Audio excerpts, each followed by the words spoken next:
Welcome one and all to episode 4 of the Coast to Coast AFL podcast with Nick and Blaze. This week we'll be talking about some breaking news involving Tasmania, most of the round 1 games. We might skip over the boring ones. Brisbane's plan about the Gabba and its potential redevelopment or non-redevelopment, and what we're looking forward to in round 2. So, shall we get on to it? How we doing, Mr. Psyrick? Yeah. Not too bad. Not too bad. How was your week? Yeah, as usual. Just doing stuff. Get to watch a whole round of footy this week. Yeah. But yeah. Very busy, very fun. A lot of interesting games. Exactly. Can't wait to select them. How about you? Yeah, pretty disappointing to see Richmond lose so close. But, we'll talk about that in a bit. Exactly, yeah. If you don't mind, I would like to start by talking about the Tasmania stuff. Sure. So, we record this on a Monday, as most people now know. Mm-hmm. And they have just unveiled the new Tassie Devils, their official mascot design, as well as the jumper design and the colours they use. And I have some issues with it. So for one, I feel like just using the same design that they've kind of been using the entire Tasmania existence in footy is pretty old, pretty prehistoric, and it just doesn't really fit with a modern game. So, but I like the mascot design. I think the logo for the mascot looks really good. I think the colors that they use are really good. Like, keep those. Yeah. And they have this design on, I'm just showing it on the screen for context. For audio listeners, you might have to just briefly look at the YouTube link for what I'm talking about. But they've got this design, and I don't get why it's not their official jumper design, because it looks so much better. It stands out so much more. Tasmanian Devil on the shirt. Yeah. Yeah. Even just have the outline of the state around the devil. Something like that. Just the T was a bit. Yeah, it's too old. They need something more modern. It is. I wouldn't be surprised if they use this sort of design in like their so the Dreamtime round. I can't remember what it's actually called. So Doug Nicholls round. There you go. Or things like that. But just having just the T and the island as a basic design is so old. Oh, it is, bland. But yeah. It's one of those things where I think early on, it's a bit meh, but you gotta remember, these things change. The Sun's early designs were always a bit basic. Yeah, that's very true. And then, even the charcoal G, they sort of fixed that up a bit for the GWS one. So it's not something that I'm too worried about. I think, and this may be a bit of crazy theory, but the standard to success is in the team song. And you've got Suns, which has nearly the worst theme song in the league. And then you've got GWS with nearly the best. And it's wow, you can see why one team hasn't made finals yet. So that will be the most important thing. Yeah, I don't think the theme song is the exact right reason as to why Gold Coast hasn't made finals yet. But I digress. How many wooden spoons have West Coast won with the Birds of Tokyo theme song? At least one. I think 2, possibly. Actually, I think it's 1. I think it's only 1. I think North won it the last 2 times, but before that. Possibly. I could be wrong. Anyway, my point stands. Get a good theme song. Yeah. But I agree with you.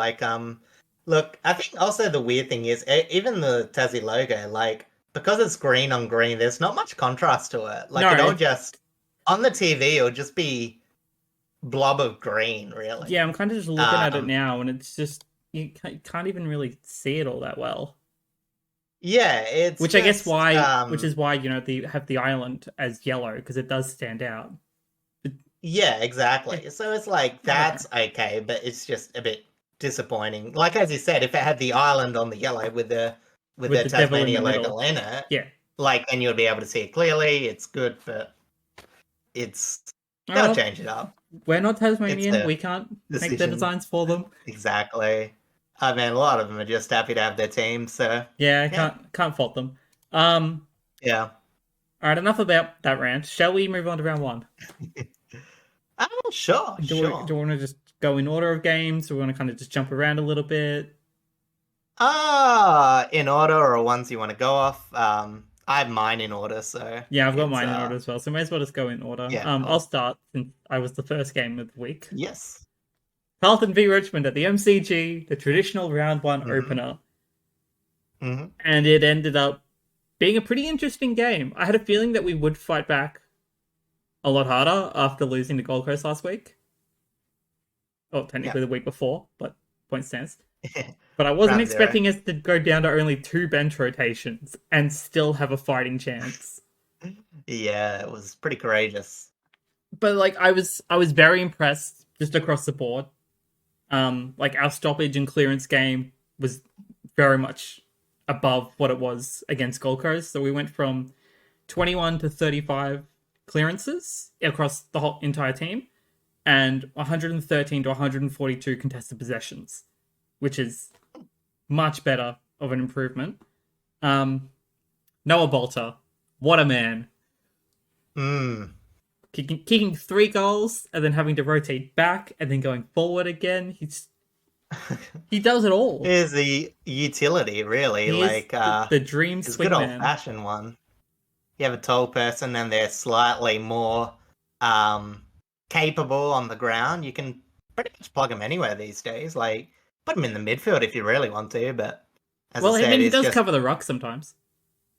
yeah, exactly. So, yeah. Well, I said even ruck wings also what I was thinking, but Yeah, yeah, no, he's got it's the pace. He could. exactly, as I said, it's just I think it's like one of the most important structures, just having that one more athletic tall. Mm. I mean, a lot of the time you just see him in the ruck these days. Like teams are just willing to sacrifice the pure tapping for a mobile body around the ground, Yeah, like a I Tim agree. English or so. So, yeah, Noah Bolter, he is that guy for Richmond, and he had a field day. Yeah, he did. I think Nick Boston was the best on ground personally. Like his stats are just elite at the moment. He's in such good form. But Hmm. having Noah Bolter is really important to our structure. But I think Adam Ruse is gonna keep him forward because Mm-hmm. we need someone forward to be able to play off of Lynch like Jack did in previous seasons. Mm-hmm. So I think we're going to get younger players to be able to cover the backline roles that we're now missing, and we'll just have Yeah. players like Vlosten, like Broad, like even Yeah. Rioli, like be able to rotate and play those sort of lockdown roles. Yeah. Because Uh, I didn't actually get to see much of the game. But I saw Matthew Kennedy was on him. So was he playing a bit more of a like trying to restrict Boston and it just didn't work out, or I think so, but yeah, Vlosten just had a field yeah. day as well off halfback. Yeah. Um, Carlton's midfield and halfback, despite Mm. their inaccuracies in front of goal, that is their best. That is their best structure point at the moment, and that is Yeah. elite. Like you got Cripps, you got McGovern, you got Newman, Adam Sard, Mm. Carroll, Hewitt. Exactly. Like that is Yeah, just a Mitch McGovern. dangerous pack. Yeah. Like, yeah, I texted my friend who's a Carlton supporter, and he definitely wanted me to stress on here that Mitch McGovern had an absolutely field day out, which is good because he was very up and down. Like, It's funny. I think the one knock on Mitch McGovern is sometimes his defensive efforts aren't quite good enough. Mm. But if he can get the ball moving in transition, that sort of makes up for it a lot. And Well, yeah, because he's an we know that Carlton's dangerous going forward, and as I said, sometimes if you can generate 6 points, is sometimes just as crucial as saving it. It's a bit like basketball, yeah, exactly right. especially a few teams we'll talk about. It's like if you outscore your opponents, it doesn't matter that you concede a few more as long as you're ahead of the pace. Yeah, You'll still beat the other team. yeah, very true. Like McGovern is an intercept defender. Nick Vlosten is an intercept Yeah, defender. It's not surprising that both of them had really good performances on the field. yeah, But yeah. injury list. That's gonna Mm, that's where the the problem sad bit. currently lies. Yeah, So we lost Tyler Young to concussion because he failed the concussion test that they do. Oh, that says 14 days out in the Well, standard we're currently on a confirmed, 10-day of course. break, so he's only going to miss the Yeah, game this week against Port at the MCG. assuming that he passes after the 14 days, of course. Yes. Well, yeah, because 14 is the minimum now. Minimum, exactly. We lost Prestia to more hamstring issues. In my opinion, I think he should just retire at this point because I don't think his legs are just going to keep up. Yeah, it's hard because you're transitioning. You don't want to do a massive culling, like the Rees did back in 2019, I think it was, where you just get rid of all your depth, all your experienced players. But yeah, Prestia's just. It'd be nice to see him on the park more, and it's a bit shame how his career's turned out. Like but, I would love for him to be in best form and not have so many soft tissue injuries and stuff like that. But he's just not ideal. It's just hard, yeah. And there'll be another player, of course, later on who might be in the similar boat. Yeah. But yeah. And then we got poor old Josh Gibcus. Just came back from an ACL injury, and now he's done another one. That's tough. Completely innocuous, like, honestly, and it's just so rough. Yeah. It's just... I feel for him. Because he's meant to be the one that's leading our rejuvenation in the back line. Because he was our first top 10 pick since 2012. Yeah. And he looks so good. And in the 2022 season, when he got to play 19, 20 games. But yeah, that's rough. Yeah. And as, like with every ACL, there's always a dice roll that you just go a bit too much off the pace, whether you lose speed or whatever. But yeah, it just really sucks. There's not that much to say about it. But I don't know if it's the same leg that he did or if it's the other leg, but either way, it's not a good look. Yeah. Yeah, it says twisted his right knee in that game. So I remember it. I can picture it in my head. Yeah. But yeah, no, it just sucks. Yeah, no, just most important notes, I guess, for Carlton is to kick better. Like it was 12-14 to 12-9. Like they could have put us away. Yeah. Exactly. But as I said, and I watched the last quarter of it. Honestly, Carlton it's funny because they had their comparisons to Collingwood. How when Collingwood went on that streak where they just weren't losing games, but the difference is like Collingwood were pretty clutch most of the time, whereas this Carlton side, or this week, were very much trying. I mean, you had, of course, the Charlie Curnow spending his chickens before they've hatched, taking a mark, running into the goal and getting absolutely mown down. By Nick Vlastuin, of all players. Nick Vlastuin, yes, yeah. Oh man, Vlastuin's still got a bit of jets in the old legs, but I said it was a terrific defensive effort, and as I said, it always pays to be switched on, and absolutely. I said that's why you have that leadership. But yeah, as I said, and there were just a few other turnovers and not the best decisions made, and I think Carlton will be breathing a sigh of relief. They'll take the 0-2, but yeah, 2-0. Sorry. Sorry, I got my mind on other teams at the moment, but as I said, I think the buys weirdly come at a good time for them. You know what I mean? It's like they've got a few things that they could adjust, but they'll be happy going into their weirdly early break. Yeah, I mean, there's nothing wrong with starting the season off 2-0, but just as long as you find some sort of better consistency. Exactly, it'll be glossed over when they're looking at the reviews, and if they finish top 4, no one will care. They'll be like, Carlton needed to do what they did at the time, but it definitely wasn't the most imposing win ever. But yeah, I think Richmond, as I said, it's just good signs for them, but it just really sucks. Like, that would have been a huge win for them, especially early in the season, new coach. But instead they're one of the 0-2 teams, but as I said, they've got things to hold themselves high. They're not that. Like I said, I'm very impressed with our performance despite the loss, and we definitely have a lot to work Yeah. on, especially with filling Mm. the back line. Yeah, But for sure. we'll get there. As long as we don't finish bottom four, I will be happy. That's my only hope. Oh man, he knows it will be there. You know, as I said, there's a few flirting with the downhill spiral. We'll get to that in a moment. But yeah, as I said, of all the teams I've seen, like they've hardly been the worst. Yeah. And yeah, we'll see what. Hopefully, as I said, it doesn't come a bit too much for them with the injuries. But yeah, as I said, I think yeah, they'll adjust. The effort's good so far. As I said, it's just that consistency. Yeah, pretty much it. Shall we touch on the next game being Collingwood and Sydney? Maybe. I'll say I'll put a bit of hands on this because it's a very interesting tale of two sides at the moment.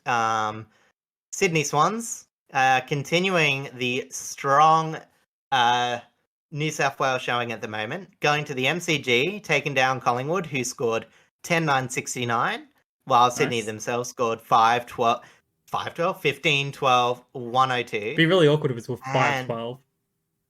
yeah. Nah, it was but yeah, a bit.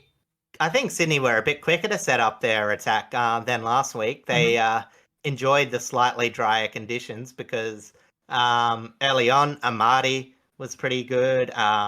McDonald had a really good game, and overall, they were just taking marks inside 50s. And not only that, they were penetrating with those injuries.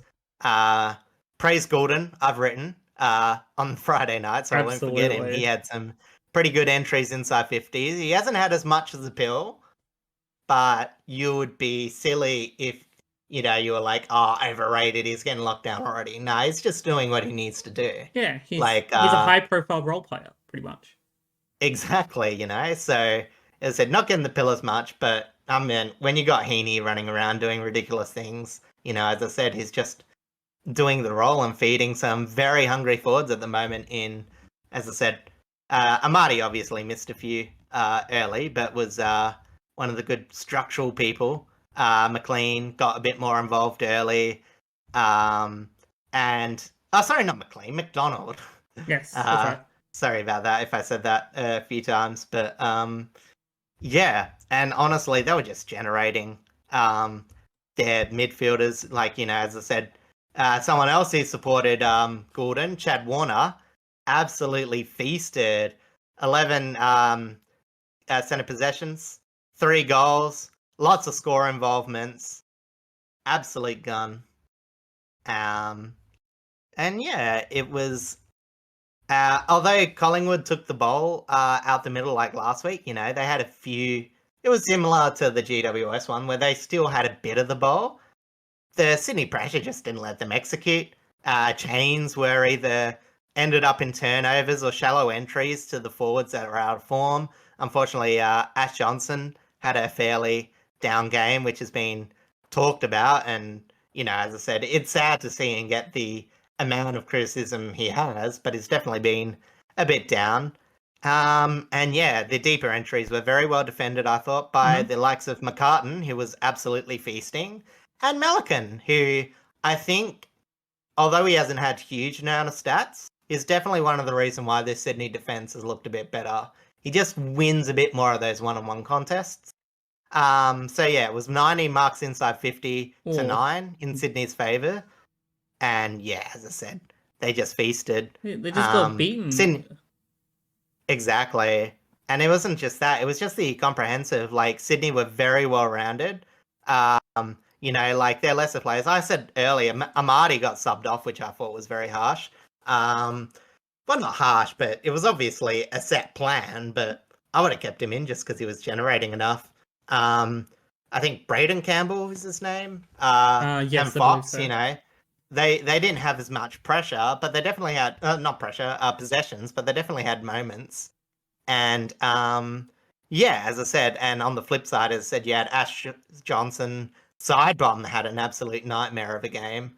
Myercheck really struggled, and Elliott really only had junk line time impact. And yeah, as I said, they were just really struggling up forward. But I will say one thing that Collingwood did do well Mm-hmm. that will probably go a bit under the radar with the loss. I think what they did with Cox was really smart, especially to Grundy, who was feasting on Gorn. They switched up a lot of the ruck. They had Cameron, I think, play 75% of the ruck taps or something like that, and Cox 20 to 25. Okay. And Cox was really efficient, and especially early, after that bad game. He played a bit more around the ground, took some good intercept marks early. Yeah. And yeah, surprisingly, he had, I think, I was looking at the stats and I was surprised to see him up there, but, obviously he took less taps, but 42% hitouts to advantage for the Big Mason. That's pretty good So considering limited it is, ruck time. yeah. I mean, obviously, it's a lot easier when you're not going in every context, Yeah, of but course. for a pinch hitter, it was a solid contribution. So yeah, I've got my spotlight and limelight, and it's a bit weird. I'll change it up a bit later. But in the spotlight, I've got Warner Heaney, Dacos, and Maynard. Yeah, that sounds about The right. big guns playing again. And in the limelight, I've got Rowbottom, McCartan. Yeah. As I said, they were just providing a lot of tackles for Rowbottom, a lot of intercepts for McCartan. For Collingwood, Cameron, I thought, did really well and really restricted the impact that Grundy had. Obviously, as I said, helped by Cox. Yeah, of And course. Charlie Dean in defence. Like, in this first week, it was mainly just the one-on-one, he wasn't getting beaten and all that. But this week, I thought he also linked up a bit more with people in defence Oh yeah. and, still trying to mesh, really starting to mesh. And yeah, especially when, unfortunately, their captain, Darcy Moore, was just a bit, yeah, Just had an off like, game. I think it's the structure as well. It's like Collingwood, they're a good intercept team, but I feel like they've been defending space a bit more, and the lack of movement just meant there was a lot too many easy marks inside 50. So, I can't they remember will have to I can't remember what work on important that. player they're missing in their backline, but I was reading an article about it earlier, and it's like they apparently, like, from what it looks like, and I'm just going to use Damien Barrett's article as an example here because that's all I can remember. But he said that the player that they're missing in their backline clearly seems to be more important than initially realized, because otherwise they Yeah, wouldn't be losing their defensive one-on-ones so badly. I mean, you can say that, but it's, I don't know. It's very hard to say that because you in the AFL you can't have that much relying on one player, and I know it doesn't always have it. Like You say because I that, missed Howe the but first week. yeah, go on. And as I said, he came back and they were like, oh, it was a bit, but he didn't really. Nathan Kruger is, I think, who you're talking about. Possibly, I can't remember I the would name of the imagine. player. Yeah, but I don't know. I think it's really just a matter of, a mixture of, I guess, teams starting to figure out how to work through. As I said, Sydney were very good, cutting the angles and working it. And, GWS as well. So it might just be those two teams are good enough to slice Collingwood's defense open, and now they have to retool because we haven't seen them against a bad attack. You know Yeah, what I'm saying? Like, it might just be they'll face a poor attacking team and things will click. yeah. But right now, as I said, they're getting exposed. If a team's good enough to get the angle in, there is space. And it's definitely not like last year, where, as I said, like their forward line, like that is obviously dysfunctional at the moment, but they were winning games where they were only scoring 50 points themselves. Like, that's not True. out of the question. For them to have a winning game star while not quite being forward efficient. Well, not forward efficient. They are very forward efficient. It's the other thing. They're not very generative, I guess. Except maybe off turnover. But yeah, as I said, yeah, it's a wait and see. As I said, you can't you can't call for them to have a rebuild, after an 0-2 performance. No, But especially when I'd they're say the reigning premiers. Like, it's they're too the early reigning to premiers, call. and I would say last week was the only bad performance. Like GWS, they were competitive with them. They still, I know it was they scored a bit of junk time, but it wasn't comprehensively beaten. It was just soundly. You know what I'm saying? And Yeah, I it's, mean, plus GWS are arguably the best team in the comp right now. So, no, man, yeah. Our other hot favorites haven't been going on so well. Please don't look at their preseason predictors and call no, me out in we'll chat. just But ignore that at the moment. yeah, exactly. But yeah, as I said, we'll wait and see because as I said, it'll take half a season, and even then, you've had premierships and had that systematic problem, but being able to solve it because they're well coached, well structured. But it is definitely concerning at the moment. Like there's reason for the alarm bells. It's just I'm probably going to tip him in a few more incorrect games before I really get sold on them not being a genuine threat this season. Yeah, I mean, I think we're all gonna kind of be like that because again, you can't. It's hard to not count a reigning premier in anything because they Yeah, could still exactly. show up at any point and be dominant. You just have to pick a game. Yeah. I mean, it could be a situation like Melbourne where they're like, just in the finals, but not as As threatening as threatening other as teams. their Yeah, yeah. golden year. So, yeah, we'll find out. All right. Shall we move on to one of the games from up north? Either the GWS game or the Gold Coast game? I guess we'll quickly cover the GWS game because I think they'll be a bit quicker. I don't think either of us watched it, did we? I didn't watch too much of it. I did see some highlights, but I did Mm, make some notes on it because I thought it was yeah. pretty interesting. So the score line was 17-19, 121 to 13-4, 82. Hmm. So, GWS should have just completely massacred them. Yeah. But they did enough to win comfortably. But I thought the Roos, especially Nick Larkey, still looked really, really clean in front of goal. Like 13-4 is nothing to scoff at. Like they got 8 goals in a Yeah. row. Exactly. Despite, Yeah, and GWS having probably the strongest forward line at the moment, with Jesse Hogan kicking 6-2, and they got yeah. 13-4 collectively between Hogan, Riccardi, Cadman, and Callum Brown. And I think if North Melbourne's realistic about it, and Clarkson, as I said, experienced coach, he won't be, overselling the team as it is at the moment. Like, you always got to instill belief, but you also got to know where your team lies in terms of structure. But as I said, I think the most important thing is for North Melbourne is saying, hey, we scored 13-4 against a pretty good opposition. And, as I said, we kept reasonably up. GWS still had 50 more disposals, but North weren't too beaten in fact they won the clearances. So it's one of those things where it's like, hey, we might have lost, our defense isn't going to hold up, but if we can catch either a team where their forward line's struggling or a team that's like us on the bottom four, as I said, we have the firepower There is to get the wins that get us absolutely some off the bottom of the opportunity ladder. for them there. Yeah, exactly. So it might be a bit hard for them next week. Poor North. As I said, they're facing two teams coming off strong offensive performances in Fremantle next week. But yeah, as I said, they'll have a chance to have another midfield arm flex, which I think is like the most exciting bit for North because they have some pretty good bowl winners, and it's just about building a team outside of that.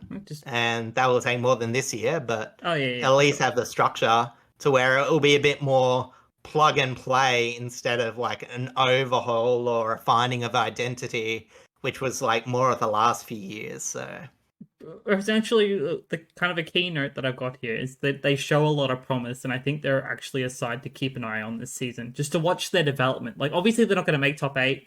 They're probably not going to make top. They might not even make top 12. But they they can only go up from here. And I think, if you just keep an eye on the, like George Wardlaw, Harry Sheasel, and obviously Nick Larkey, Yeah, they're kind of the three key players at that moment. Like yeah, they're only going to get better. yeah. The one major downside was obviously they've got a very thin defense, and Mm. they've unfortunately just lost Josh Gota to a non-contact Achilles. Yeah, So I saw that I as think well. he That was was said pretty out for rough. the year. So as I said, some of the lower teams, it feels like it's really rating on. Like I've been on it. Like theoretically, I don't think in terms of performance we're going to see that much change in the scoreboard. Hmm. But I think there's a fair bit of bad luck going on. Like it's just been hard. Like I know North's like, they never really had a good defense, and they did, they lost Ben McKay. They didn't really get any players to replace him. They're just accepting that that's this year. But as I said, they didn't really need the more injuries to compound on that. So, as I said, it's really just look at North Melbourne's scoring, and you just got to let go of the defense. You just accept it for what it is. Yeah, pretty much. Kind of don't have much of a choice anyway until they get some decent players to bolster it.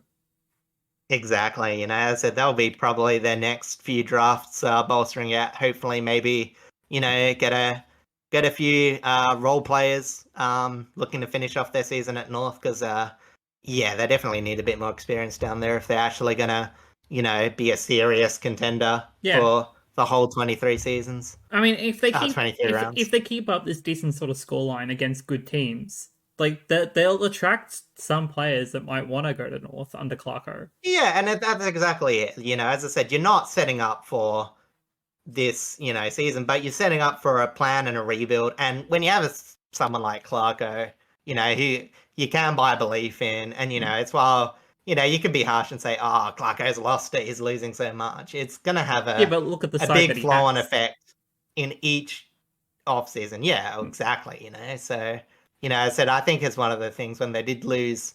I know he's a bit of a not that great coach, but Brad Scott, I said once you lost him, you really saw how many holes were sort of being patched up from mediocre list management. Yeah, And yeah, credit, they've worked on that. You can see a lot more sense in what they're doing. And yeah, as I said, I think the rebuild is progressing okay. yeah. Completely agree. Shall we move over to one of your Saturday games that you have listed? Yes, Essendon Hawthorn, which Oh, was yeah, that look, game. it wasn't pretty. Talking about lack of defense, you had Essendon who were just able to dominate clearance, and get a lot of deeper inside 50s from turnovers as Mhm. well. And Hawthorn, who were in the natural play in the ground ball gets, they were pretty good. They were able to work the ball out from much wider, but we're just a bit impotent, unfortunately. They didn't have enough structure to really capitalize on some pretty decent entries. As I said, they weren't deep, but they definitely should have got a bit more score than what they did. Yeah, yeah, I agree. One of those people generating those entries was I don't know his first name. Weddle, Josh Weddle. Josh He's Whittle, I got think it curly starts with a hair. J. Yeah. Yeah, yeah, yeah, yeah. Yes, Josh Weddle. Who I thought was fantastic with his ball use. And as I said, I think leading inside 50, not inside 50, score involvement player for Hawthorn. Hmm. Um, yeah, but as I said, I think Essendon just sort of like they weren't fantastic, but it was just the pressure they were able to provide. Like they weren't comprehensively beating him, but Hawthorn, as I said, felt under pressure whenever they had it. Were getting tackled a lot, Hmm. especially inside their own 50. They looked a bit not scared, but they found it a lot harder to work it out their defense than Essendon did at times. Yeah. Especially after the 17 behinds that Hawthorn produced. Um, yeah. And yeah, as I said, it was just one of those things that Hawthorn were coming back, and it looked like from nothing comeback. And then had a pretty quiet day before that. Out of nowhere, Carl Langford, just 2 clutch goals. That was it. Well, that's what you And need this was from your after tall being, forward. yeah, exactly. And it's so unassuming. Like, gets absolutely shut down by Hardwick. And it's like one of the things where if he's not playing well, you sort of just forget about him. But he's got that ability to step up, and it's just that efficiency. As I said, he takes the marks when he needs to. As I said, he's not particularly fast. He's not particularly, he's not going to get too many snaps or whatever when the ball goes to ground. But yeah, as I said, he's so consistent and is really what Essendon need because, as I said, the other pieces, as I said, Peter Wright, and their other tall forwards, they're just, yeah, they're a bit hit and miss. And I imagine that will be the same for the season. But one forward, and we lightly mentioned him before, he provided a lot of pressure, scored 2 goals of his own. Archie Perkins, absolutely fantastic for him. Absolutely great. Yeah, as I said, it's just the person terrorizing the young Hawks in defense. He was just a real big game from him, and hopefully this might be the season where he might ascend to I wouldn't say stardom, but definitely you would maybe A more noticeable player. top 10. Yeah, like a top 10 in their best and fairest sort of player. So yeah, no, I said. But I will say, one thing I did ask for Hawthorn, well, obviously they're listening to me, but Of course they are. is yeah, for sure. Just like Craig McRae listens for Oh yeah, he's our number one listener. Yeah, exactly. But yeah, I will say Hawthorn did have a bit more identity. It wasn't just kick mark, find the option. There was a bit of burst at times, as I said on the outside. Obviously, Weddle was one of them. Warple, I said he was more the inside bull, but yep. the speed he was providing, around the ground, he was providing a lot in link ups. Carl Amon on the wing provided a bit. Mm-hmm. And the new guy from Essendon, playing at half back but providing a lot of link up. Is it Massimo D'Ambrosio? Yes, like it is that. Massimo D'Ambrosio. Apologies in advance for every name that I butcher in this. It was fantastic, a lot of generation, a lot of inside 50s, a lot of contested possession, a lot of intercepts. It was really one of those things where you're like, how did Essendon lose? Like, Essendon could really use Ambrosio at the moment because they've just lost Zach Reed. They've lost Redmond for a week. They've accepted that penalty for a jumper punch, which was very light. But as the AFL says, if you jump a punch, you're just going to get slapped with a week, and it was just dumb. They're definitely coming down on a lot more. Ridley's not coming back. So yeah, it was just yeah, as I said, a really good player. And yeah, as I said, you can see a lot of positive for Hawthorn, but they did lose to a team that's around them. You just hope that the effort and some of the more positives out this game will just translate to other teams, or maybe just Essendon's a bit better than we think. Well, I mean, yeah, as I said, there were bits and pieces from Essendon that looked good. Another one in the forward line as well. As I said, they weren't an imposing presence in the tolls, but Mac Welfie, I thought was very lively. Especially when the ball went to ground. Jake Stringer, obviously, provided 4 goals and probably the best on ground. Yeah, so as I said, they are generating from their smalls at least. I wonder how they're going to look when they get Parrish back. Or is it not going to make too much impact? Because he's a ball magnet, but his disposal efficiency isn't the greatest. Yeah, and that's the thing. It's like, is that really gonna, is it just gonna be like more inside 50s, but they're all gonna be turnovers? You know what I mean? Like, yeah. And that's the thing about Essendon is they can get control of the ball, but you've obviously seen them burn it a bit, or get a lot of turnovers and then just get paced off the rebound. Their defense, as I said, is a bit stung up at the moment, so It could they be don't better. really. I don't think they can afford to be doing that, and they did. They coughed up 28 scoring shots in the match, so because as I said, Essendon were coughing the ball up. In fact, they coughed the ball up more than Hawthorn did. It's just Hawthorn couldn't convert. So it's just one of those things. And there was a really good graphic. I will give a shout out because I've been using their it's a person who's made a lot of stoppage charts and turnover charts where you can see all the scores that come up from turnover. A person called Emmeline Brees.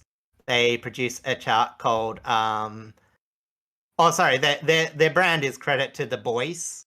And we'll probably provide a link afterward. But I'll put it all some down absolutely below in the fantastic description. graphics. If you want to look at how teams are generating scores, I think it's probably one of the best graphics that I've seen in a while. Unfortunately, AFL is very stat rich. There's a lot you can generate, but unfortunately, it's all tied up with champion data, and it's very hard to see that. Obviously, David King gets all the information and he presents it in his David King way. No offense to David King, I like him, but you know what I mean? It's just, frustrating that you can't delve into it. More publicly available data would be great. Exactly, you know what I'm saying? It's like, you don't always want to rely on it. You want to try and make your own meaning out of the stats. And absolutely appreciate looking at those. So shout out to him. Essendon Bombers. Yeah, both teams definitely have some improvement. Very scrappy. Defense, the biggest concerns for both teams. Scrappiness, we'll just put it down to first round. It will take a few weeks to normally takes see where they're at. Exactly. So shrug your shoulders. Essendon will be happy with a win. And shall we go off to the Gold Coast for the slog of the round? Another look, 2 games Saturday night, and really 2 quarters of watchable football, all in all.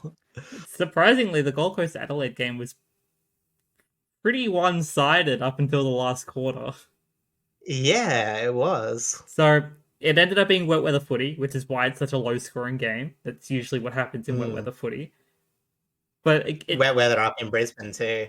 Yeah, but again, we mentioned this last week. Gold Coast midfielders, they are insane right now.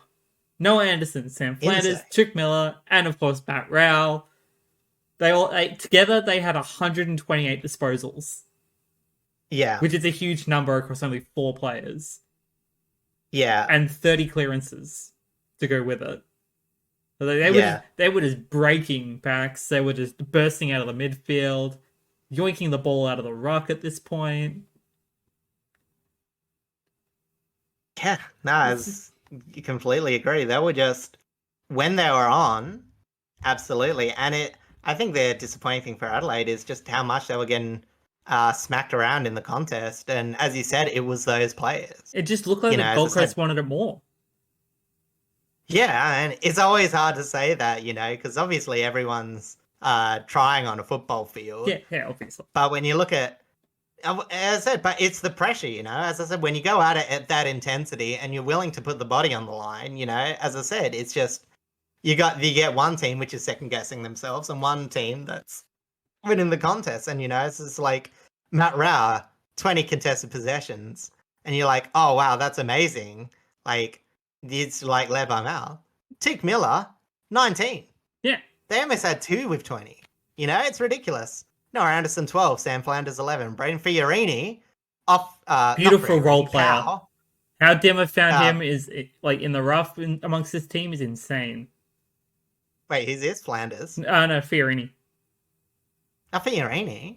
Oh, he was always talented. It's just, I think he wasn't in the right position under Stewie Doo. I guess that's the thing. And I think, it was one of those things with Late McKenna, obviously, is like, oh, you're going to be a really gutsy midfielder. You're going to win the ball. You're going to be like who we build a team around. That doesn't happen. And then you go to Doo, who's like, well, we don't think you're winning the ball enough. We're going to float you forward sometimes. Maybe we'll play you a bit outside. And it was just, he just didn't seem to chain up well or, find avenues, but you know, he's a he's just he's just a player that in a good team, he might sorry, with a good coaching structure, which maybe Dim is providing, he might be What it looks like. coming back from the ashes a bit, because he was looked to be set for the reserves. I pretty much thought preseason, it would be a write-off, they would move on from him. But yeah, as I said, stats don't lie, he's had great. I wonder where Dimmer got this whole game plan from. Think emoji. The Yeah, whole well, I mean, scrappiness of it, the whole putting your body on the line. That's literally our premiership era because it's exactly how we yeah, played. but it's like I know you got to change some things, and it'll be the whole season where we see if the Suns will consistently do it. And you've seen, in moments in games, so we're talking about this as if Gold Coast won by 100 points, Yeah, Adelaide did come back. which I'll They touch on had in a their moment. moments. So, as I said, I think what you take from it, Gold Coast are playing to a plan. That plan seems to be working to their strengths. Get optimistic about them. As I said, I was a bit pessimistic preseason. As I said, I haven't really watched them, but the signs seem good, and I'm starting to look forward to seeing them play a few games and hopefully notch a few more big wins. So let's touch on Adelaide then. Where were they Mm, for like half the game? That is the question. They were just getting beaten around the ground. Like we all kind of understand that yeah, at this point. But from the second half onwards, whatever happened really kicked them into gear because they kicked 7-1 in the last half to I think only like 6 something yeah, maybe, and then managed to keep them from 36 points to a singular goal with 2 minutes left on the siren in yeah, the final term. yeah. It was just like honestly. It's so weird because going into this season with Adelaide, you're like, if you can get their best and worst footy closer together, you know, but it's like normally it's been whole matches because as I said, like obviously they lost a few close matches, but they were playing Mm. pretty good football, and then they just had a few stinkers away from home. But I said to go so flip flop, it's a bit weird. And look, as I said, it's not the best conditions to play in. And I guess, I say this a lot, but sometimes with round one, you just got to shrug your shoulders, take the positives, and then just hope, with a few more Pretty much. repetitions, all the small things sort of work themselves out. But, as I said, but what you do look for, obviously, is structural things. And as I said, their forward line, and the midfield producing to the forward line just weren't clicking at all. And as I said, the big thing obviously was Tex Walker didn't play this game. No, and they Last year had a huge season, and I guess that question still remains: if Tex doesn't play 18 plus games this season, will the Crows lose all whatever that they're missing well, I him, mean, right now it's not or just on text because they also don't have oh, Thilthorpe, who is clearly their not. second best forward. Yeah, exactly. As I said, it's a forward line that's struggling at the moment. As I said, Phil Thorpe, the main thing. Mm. And they're really hoping for Lockie Fogarty to step up. But as I said, I didn't watch it, but looking at the stats, it doesn't really seem like he had the best of nights down there. It was a lot. Obviously, it's going to favour the Smalls a lot, but as I said, sometimes you just need that one moment, from your forwards in a wet game, and you just didn't have it. It is what it is, but I think going forward, Lockie Fogarty definitely needs to have a good season for Adelaide to be continue their attacking threat dominance. Otherwise, they might regress to normal a bit, Might. which would be a shame because they play some beautiful attacking football. Yeah, I agree. But they don't. They're not really a defensive powerhouse, so they need that attacking football. I said they were the number one, or were they number one? They were number one in some metrics in attack, and yet still finished ninth. You know what I mean? So they need that to be a part of their team. So Yeah, I agree. it's the biggest negative aspect, but I wouldn't be putting a line through them because of a bad game at the Gold Coast. You know what I mean? So No, but also, I mean, next week might be a little bit difficult for them, considering that they lost Jordan Butts to a foot injury and Luke Pedler with a broken nose. oh yeah, okay. So next That's week, if those two players, well, Butts definitely won't play. Pedler might. I don't know yes. what sort of time frame there is on a broken nose, but if Yeah. he doesn't play next week, their game against, I don't know, forget who they're playing, but that probably could end up being another loss for them. Yeah, for sure. Like as I said, well, if their forward line doesn't produce, as I said, I just think, I'll it's a bit quickly like look it Brisbane, up. which we'll talk on a bit later. As I said, they'll just, if they generate enough score, I don't really think it matters as much for them. Like, there's Oh, a few teams, they're obviously. playing Geelong.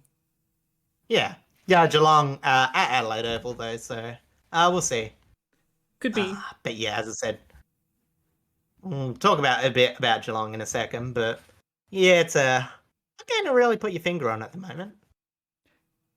Yeah, I agree. Well, speaking of Geelong, shall we head down to the Cattery? Yeah, for sure. So it's talking about another scrappy game. Geelong did get a few goals early. Led for most of the game in what was very scrappy. St Kilda actually did get their hands on the ball. They dictated some of the games on their terms. Like they weren't, you know, contestedly dominating or whatever, but just like we talked about in the match preview, they were a lot faster than Geelong. Yeah. You could tell some of their game plan was pace, and a lot of their goals just came from long kicks in defensive 50, not to a player, but space for people to go on to kick run the ball onto it. forward. As I said, maybe not even get the mark in the forward line, but because it's unsettled, it would drop down and they snapped a few goals. Yeah, so yeah, they gave the Cats a good scare despite the lack of inside 50s for them. The Cats generally had the most of that. And we're a lot better as traditional forwards. I know they kick 10-16, but some of the inaccuracy, as I said, It's just you put something that down across to the early board. We stuff. kind of touched on that a couple weeks Exactly, back. But what you were seeing, especially as we'll say, young Oliver Dempsey, beautiful marks inside 50. It was like, he just had space and time on his own, because I don't even think the Saints defense was bad despite conceding 10-16. It was just they were conceding a lot of the ball from the midfield. Yeah, I think And Geelong just managed to find space at the right times.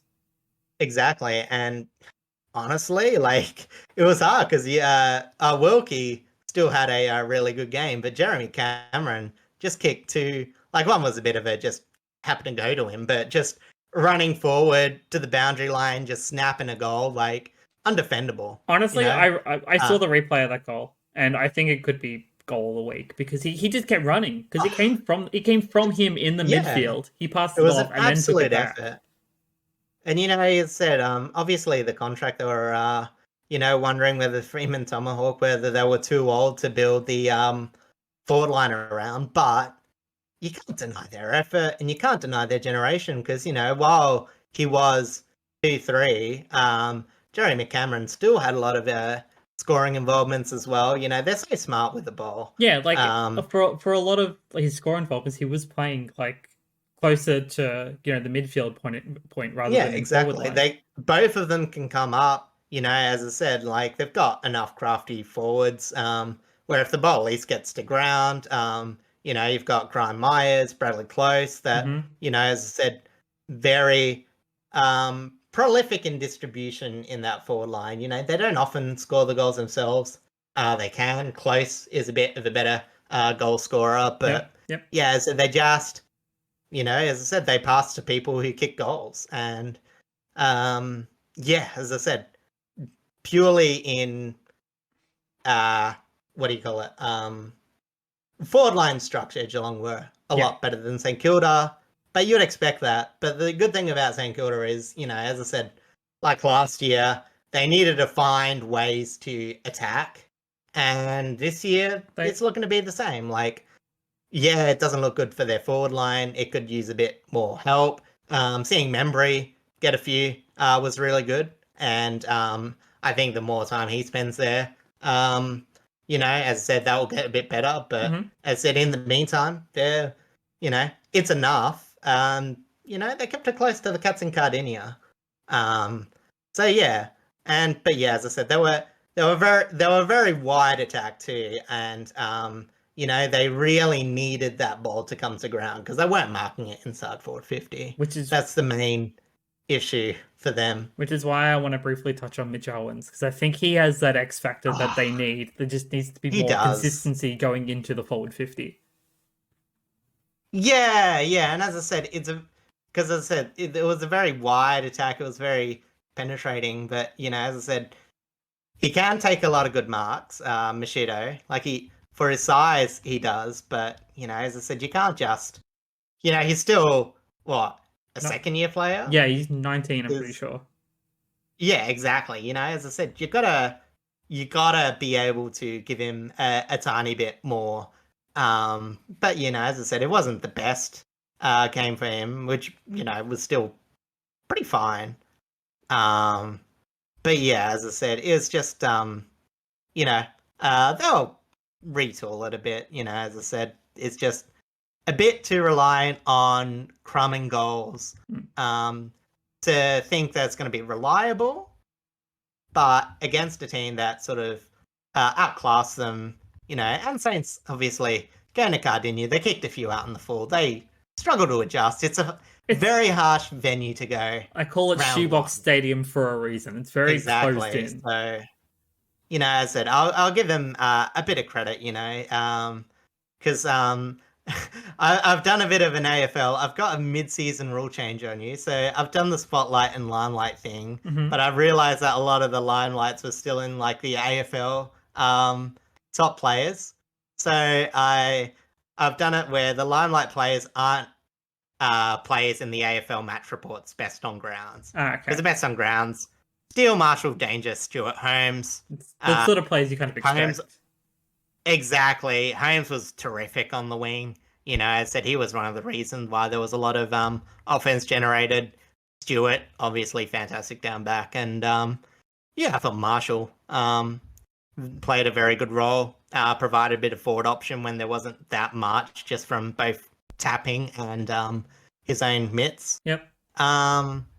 But yeah, I think for the Saints, as I said, from the defense, Wangani Malira and Zane Cordy, who he pretty much shut down Hawkins, I thought. He really struggled to, he still kicked a goal. But it was very quiet for most of the night. He was very, he wasn't, good thing about Hawkins was, one of the most dangerous things about him is he goes up the ground and he still distributes. And, as I said, Cordy was able to go with him and shut that down. And again, nothing on the stats, but he definitely played a big role in not making that scoreline go higher than it was. He definitely had some key 1%ers against Hawkins. Yeah, exactly.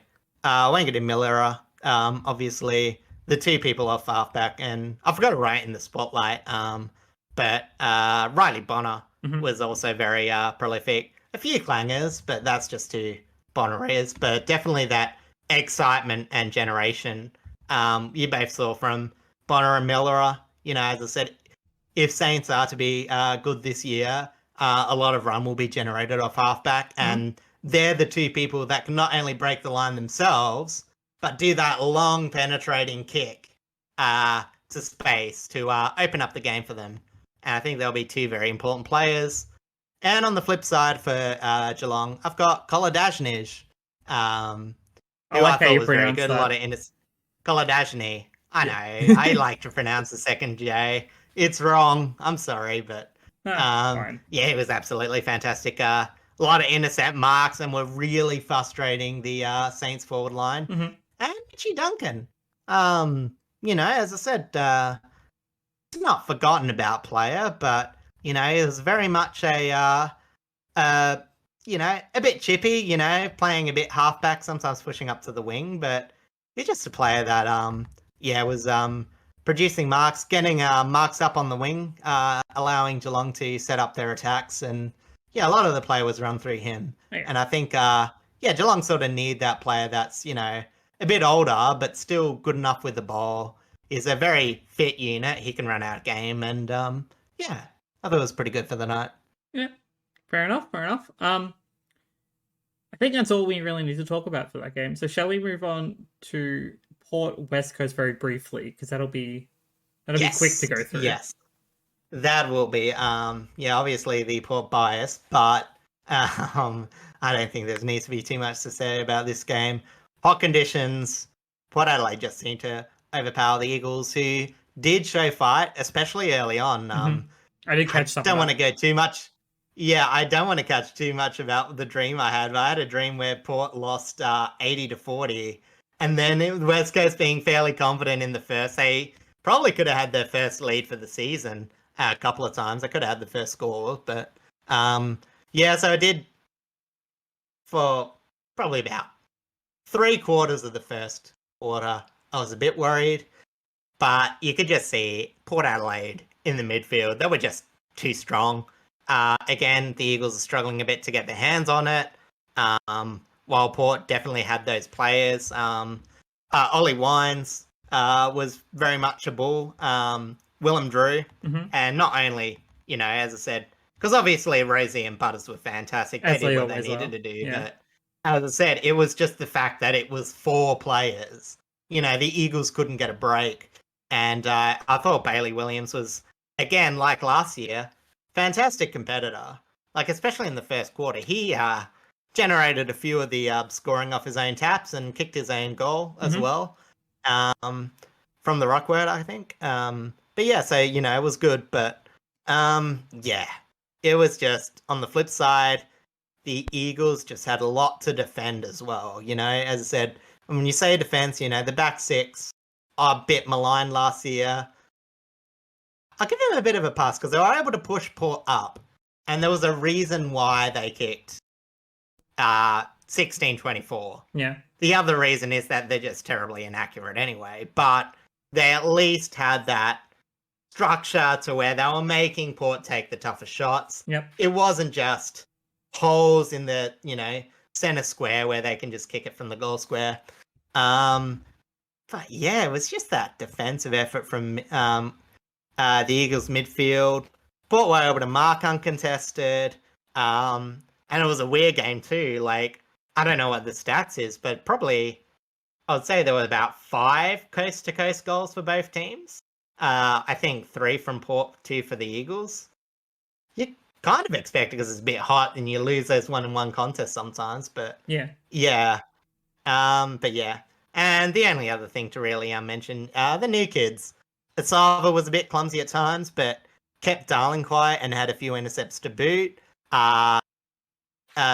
Zach Burke-Thatcher had some very good attacking play, and he was on Allen and kept him very quiet too. So it wasn't just... That's very uncharacteristic of Oscar Allen. One of the worst one-on-one defenders in the comp, but in this system, he seemed to play pretty good. And yeah, as I said, mentioned earlier, Soto just outmuscled Williams. My boy. And sometimes you forget, Soto was a forward for much of his career, and the 2 goals he provided were pretty good, As I said, if you got Finlayson and Soto both playing, that can be up to, 2 to 3 goals a match. Yeah, the way we played Soto really was as a ruck forward, because he can kick goals. Exactly. And that's the sort of thing that you want out of your ruckman, is to be able to play multiple spots across the ground. Yeah. And obviously Reid had a very solid debut. He was playing a halfback, which he got the ball a bit early on when Port started to get going, but it was good because it got him into the game. And when they put him into the contest, he definitely wasn't outclassed. And sometimes he was actually sort of that spark that they needed to get a few handball chains going, because, it was all Yo for a while. So, for him to support Yo, it was very good. And as I said, they really needed that because the other much maligned player, Andrew Gaff. I was just about to touch on him because he is injured yet again. It was... I missed. It was so, weird because he just played so badly. And you don't hope that he was just injured because, it's kind of Well, sucked he that came he's off going into injured, another but season injured. I'd said that, but I mean, yeah, it was just so bad. do you do you, Unfortunately, do you think it's getting he time wasn't a presence. to where he should retire? Oh Like, is man, he you're not really gonna offering call all for that it, and you much to don't West want to. Coast? Oh no, the answer's no. Um, is it? I don't want to be put in a situation where you're just saying, okay, play the kids that are cooked, are not cooked, that aren't ready or whatever, because they did a lot of damage last year. Yeah. For a few of their players, like you can't just send the kids in there for the slaughter. Um, but what you're just looking for is just you're gonna ask, what's the structure providing? Gaff's very good on the outside. He can link up, but he's just not winning his own ball. And West Yeah. Coast just don't have the ability to win the ball, so he's just running around, not providing anything because they're not going to get the rinky-dink handball to them if they're losing almost every clearance. No. Yeah, that's right. And it's just what are you using him for? And it is making him, you know, it's making him look a lot worse than he probably is. Like he's getting a lot of criticism, and I think it's a bit harsh to say it's purely just because he's terrible, but he's definitely not playing at a best 22 standard either way. No, I agree. It's just sad the sort of decline. Yeah. So spotlight, Rosie Butters, Houston, Jason Hall and Francis, and then on the flip side, McGovern and Yo. Very solid for West Coast. McGovern was getting pumped, but as I said, he was sort of the leader that could push the structure up. They got him set up. It was better than some of the efforts I've seen from West Coast defense. Mm-hmm. And the limelight, I'll say, Hunt and Preciculi, Pretricelli, I should say. Petricelli, yeah. I'm butchering him, yeah. Pretricelli, yeah, as I said, he probably, if West Coast were in it, like, that might have been like a exposing moment for Port, because he was just fast. The downside to playing the 312s now is, sort of the opposite, where they might actually get a bit outpaced and a bit vulnerable to the young, speedy players. And, as said, if the opposition watch the tape, they might be looking an eye out for that. For Port, Farrell is an absolutely booming kick. He is one of the best halfback generators. Really underrated, in my opinion, in the league. No, a bit of bias there, but honestly, like a lot of the thing goes to Houston, but the way that Farrell's able to use the ball and that dual threat on the 50, it's like you don't have to just watch out for Houston, but Farrell as well. You can launch him. And yeah, Ollie Wines, as I mentioned earlier, just he wasn't for some reason in the best, so chuck him in there because he was nearing to the form that he was in his Brownlow year. Yeah. He looked really good from what I saw. Same with Charlie Dixon, actually. Yeah. I thought Charlie played really, really well. Yeah, Charlie played pretty well. As I said, it's a bit harsh because he was picking on West Coast players. Well, it's not West Coast players because give them a bit of respect. Like like it's not the best defense right now, though. Well, they're just leaking entries. That's the problem. It's just so easy to get the ball in there, and when you do that enough time, Dixon's just got the hands to take a few. Like he's a really strong mark. It's just early on when he went to Port that he was dropping him, but he can clutch him. Probably kill 5 players to try and get his mark, but he is a big I'm unit. amazed. One day he's gonna go in a marking contest so hard that his head's gonna detach from his torso. And I think that is the way that Dixon might want to leave life. He'll be sorely missed, but to die from going at a marking contest way too hard will be an honourable way to lose him. Shall we go to the MCG then? Yes. To see the Melbourne Demons completely butcher the Western Bulldogs. Yeah, it was weird. It was a butchering, but it was very patchy. The butchering. One thing I did notice when I was looking at the stats is that despite Melbourne having control pretty much all day, like they were, obviously they won the game 109-64. They were strong in each sort of key metric. But the stats they were actually showed that they were pretty even for the most part. For stoppages, it was 13 to 15 center clearances, 23 to 19 stoppage clearances. So like they were pretty on par for the most part. Disposal efficiency Yeah. was 75.5% to 73.2%.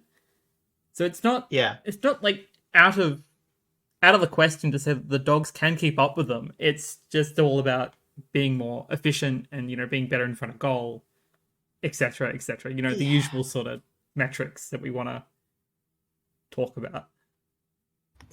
Yeah. I mean, I agree, but I also think, a bit with the dogs, it's just, and I said, like, for their midfield, it was just, a bit disappointing for them to go so flat. And, you say the clearances and all that. Like I said, they can, work the clearances and they do pretty well. But on the flip side, as I said, when you're not doing well in the clearance, as I said, a clearance is just a clearance, it's Yeah, one thing. But if those clearances are getting goals, which Melbourne did get a fair few, absolutely as right. I said, like those clearances are a lot more impactful than the ones that the Bulldogs were getting, which were going to a forward line that, just didn't quite find its feet. Well, It looked very promising at the start. mhm, Like, it looked like it was going to they be did. They did. an absolute masterclass from all the tall forwards that were getting in amongst it. And then it was just nothing. Well, I thought Tom Liberatore looked as good as he did in 2016 with 32 touches, 9 Oh, clearances, 7 absolutely. inside 50s. I think he's in really good form at the moment. But then Hmm. we could also touch on, troubled man Clayton Oliver. Where he finished the day with Yes. 35 touches, 6 clearances, and 7 inside 50s. Yeah. He was just tearing through the midfield alongside, Petrarca and Salem and Hmm. the rest of the strong Oh, no. midfielders. Absolutely. And I think also one thing to touch on is the how quick they fixed up their defense, really. Mm, Like, you saw, and obviously it was a bit of a disappointment with the fact that they lost Bowie in the match. yeah. They had struggle adjusting, and you're like, well, is this going to continue on? It's the reason why I tipped the Bulldogs. I was like, well, with their forward line, they might actually take advantage of that. Well, I don't think Melbourne's bad. It might just take a bit of a I'm time, just going to but take a slight detour. nah, What did you finish on for tips this week? well, like 3, 4. I don't know. It wasn't that You good. were that low? That's rough. Oh, maybe not. I don't know. I finished with I 6. It's early season. Nah, yeah, I was 5. I was one behind you. Ah, yeah, there That's you right. go. Yeah, because obviously I tipped Richmond, which let me down. Yeah, Unlucky, but I was pretty good across the I board. don't know. Apart from same with St Kilda, they let me down. And then most people Yeah, tip Brisbane, which we'll talk about in a minute. yeah, it's like very early on in my tipping. There's just some teams that I'll always not tip, and always, like I said, I'll always back Collingwood for a while. The Gold Coast, like I'm still tempted to not pick them next week, I mean, and it's better than what I did. I'll tap in Like across. better than what I did the week before. I only got one right out of 4 games. Yeah, well, as I said, that's the early season for you. It's Yeah. always a bit of a crapshoot. And yeah, as I said, yeah, done in by your own biases, but yeah, it'll take me a while. But Anyway, back to yeah, as I Melbourne said, back to Doggies. the thing. Bloody hell. Stephen May, he looks so angry, When does he but he's not look playing angry? so well. Oh, I know, but I don't know, like I feel like other seasons he's like looked frustrated more than angry. Mm-hmm. You know what I mean? And you can never judge a player. As I said, there's always moments, and you got players like Brendan Goddard. He always Way looked back when, that, yeah. and you had a lot of criticism. But I said you never want to judge too much on their stuff like that. But man, he's just I've never seen such a mixture of anger and dominance since Brian Lake. I would say for Hawthorn Back in the Premiership slash years. Bulldogs. Yeah, it was just yeah, it was scary. I love him. He might, maybe, I don't know. He might Maybe rip your he's head the off, body but that he might, Charlie protect Dixon's you as going to well. collide into, and, as I said, have that final farewell. I should say I'm joking with all this. I really hope Charlie Dixon doesn't pass away on a football field, but, um, you know. For legal reasons, these But are yeah, all jokes. yes, But yeah, as I said, absolutely fantastic all-round performance by Melbourne, I would say. And, as I said, you asked the question, can their defence stand up? And clearly they can. Yes. Can their forward line step up? It took a while, but yes. I was thought very Ben impressed Brown with had a very good game. Yes, Ben Brown, Van Rooyen, I thought had a really good game. Yeah, he pushed up, and I think it was just like, uh, he needs to still take those marks up the field. But, as I said, he's still taking his moments, he's still providing, and while you're learning your feet as a key forward, if you're kicking 1-2 goals a game, that's all you need to do.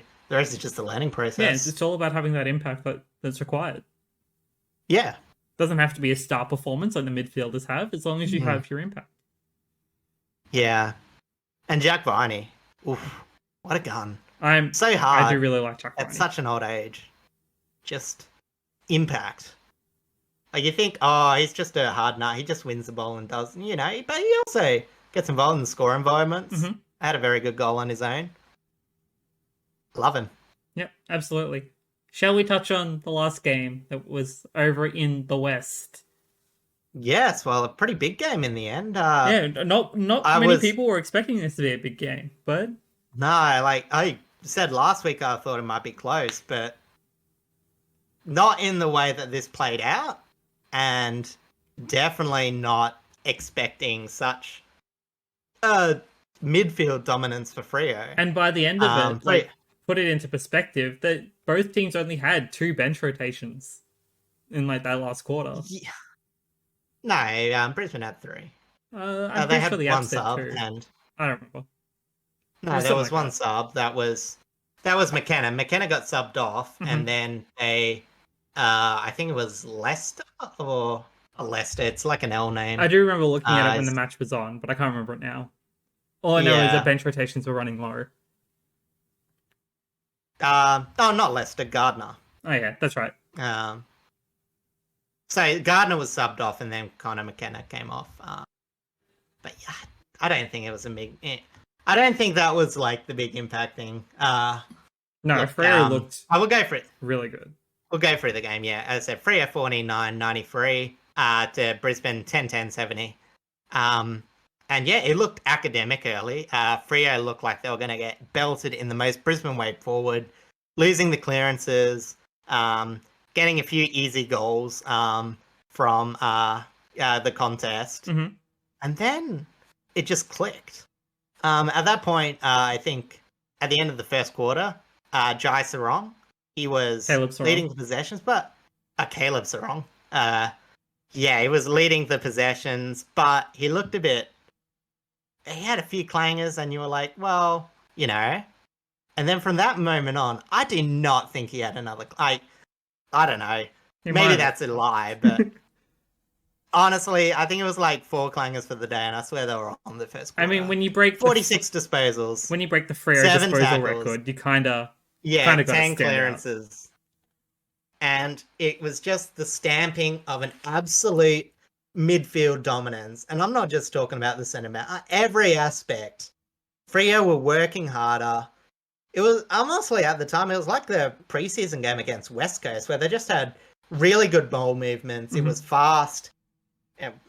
Like again with Freo, it was still a bit, kick mark, but again, as I said, a bit like Hawthorn, they were taking the game on when they needed to, and the difference for Hawthorn is just the work rate is that they had so many presented options that, again, like Hawthorn were getting wide and, a bit more shallow. Yep. A Fremantle could pierce that Brisbane defence.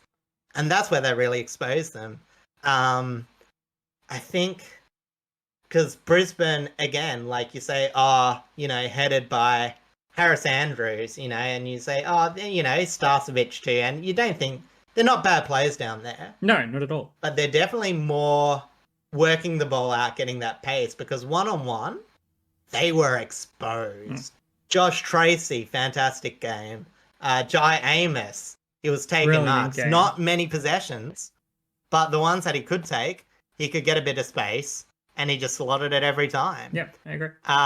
You really did. And it was a complete performance by Freo. Their backline, Ryan and Pierce, they feasted. Like Brisbane, they're a generating team. You're not going to really sit there and say, they need to be more efficient because the way they work is they just pummel the ball in there. Mm-hmm. But they really stood up. They did not allow anything to go through. Unfortunately, before the injury, McDonald did a really good job on Hipwood defensively. Hipwood sort of got into the game once, he got injured. But yeah, and he also had a few clangers, but that's just sort of McDonald. But as I said, one-on-one defense, he was fantastic, I thought. And yeah, I mentioned him before, but this time in the right, Tracy and Jackson, they sort of embarrassed big Oscar McInerney at times. Because obviously think, Tracy out, not Tracy, Big Todd Darcy out, Brisbane can really set up their game there and, but, yeah, it was just, not only were they like bringing their body to him, but their taps, they were leading to goals, they were kicking them off their own boot. Mm-hmm. And I really want to say Tracy had one of the best, probably the best game I've seen him play. It was just complete. And it was also involving score involvements, which I think is where he sort of lacks a bit. But yeah, as I said, he was just getting the ball to players when he wasn't kicking the 3 goals that he had. But yeah, and then obviously the reason why it got so close, because it was absolutely a bar for 3 quarters, was Freo getting really unlucky. Warner went off after a very sickening bump. He went for the ball, purely incidental, won't go to the tribunal or, match review, but just, went in hard at the contest. And it wasn't, unfortunately, it wasn't in the MRO off. reports, which I have listed. No, it wasn't like, it was an absolute freak thing to happen, but, it was just one of those things where it was going at hard. McDonald obviously did a knee-based injury in the 3rd quarter. And salt in the wound, Cox, he played most of the game as a forward, probably could have covered the defense, probably at the end of the game where they were getting a bit tired, put Cox back, defend as the extra man. He did his hammy in the last as well, very early on, so they couldn't even, lock the game down as much as I wanted to, but absolute credit to Freo. They were composed when Brisbane were getting back, and they really looked like they had momentum. They were smart, it was still that kick mark style, but it was still getting the ball forward when they need to. And look, I don't know if it was a smart idea by Frederick. He kicked a very clutch goal. I thought he was going to burn it from 50, and it's like, don't do that and just, give Brisbane another chance. But he ended up kicking the nailer from a running goal late in. It was a bit of a wasteful day for him, but as I said, kick the goal when it counts, and exactly right. gave Fremantle that very impressive win. As we mentioned before, like all that matters is your impact. Like you can have an off day in other metrics, but as long as you're a forward and you're kicking goals and you're having the forward presence that's required, that's all that really matters. He's very hard, Frederick. I do think that sometimes, I don't think it's overrated per such, but you definitely got to realize he will burn the ball as much as he'll do freakishly good things.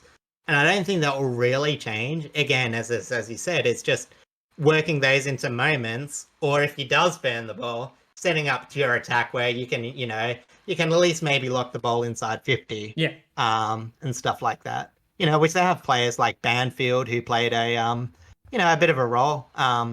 Forward for most of the game, providing a bit of pressure. Switkowski going from the wing to the forward line, providing a bit of pressure. And yeah, as I said, they've got the ability to do that. But yeah, as I said, fantastic game from Freo. In the spotlight, who do you think's going to be number 1? It's Caleb Sarong. Tracy, Amos, Pearce, Ryan Dunkley.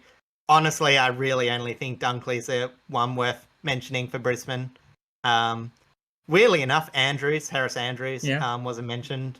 I thought, despite being blistered in defence, he did the role he normally does. You can't really blame him for playing his role, which he did quite well. No, for Freo, though, I think that run-off halfback, and in the middle, a bit more uncontested, but still setting up a lot of play. Clark and Aish, both fantastic. And a bit more forward, the newbie, Jeremy Sharp. who for a while I thought he was injured. I thought he was the one who did his leg, and I was just like, oh no, he's been playing a good game. He was into it, Yeah, that and would have been obviously rough. still sucks. I mean, it sucks for both to happen, Oh but no, yeah, I agree. I am glad that at least Jeremy Sharp wasn't. I was relieved when I saw his face up forward a few moments later. So yeah, no, I thought he played a very good game for his first game for the purple from the Gold Coast. Good, very very good. Yep. Now that we've wrapped all that up, I want to touch on the MRO reports. I'm only going to go over suspensions because otherwise it's a big list. So we already mentioned James Sicily missing a week for kicking Andrew McGrath. That was a really weird one. It is. I don't know what he's doing, honestly.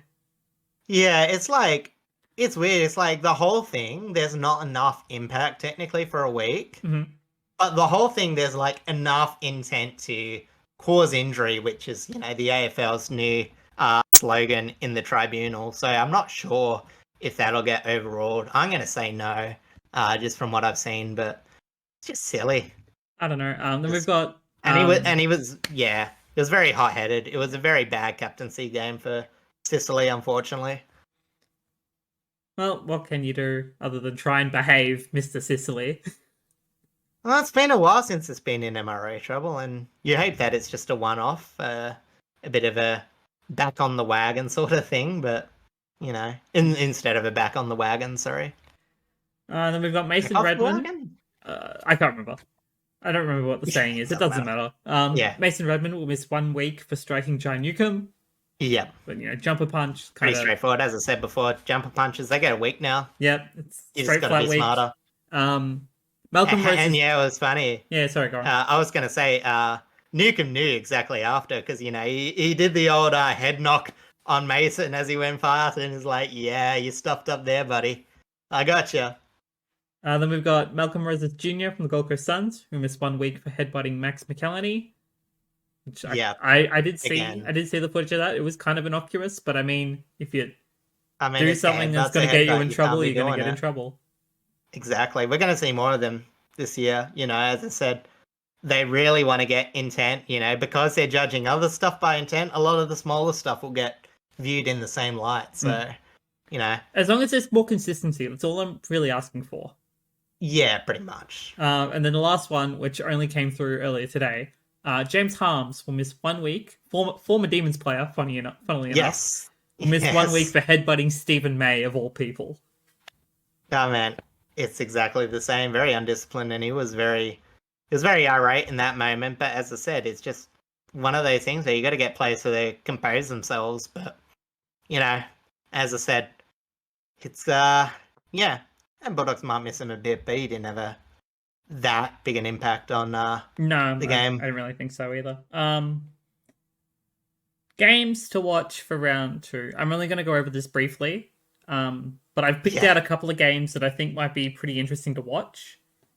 So I'll start with St Kilda and Collingwood. I think if St Kilda can tighten up in their score involvements and like their forward 50 entries, I think they'll be a lot more threatening to Collingwood, especially considering their weakened backline at the moment. They're just not seeming to gel. Yeah. As they're 0-2, as is the title of this episode.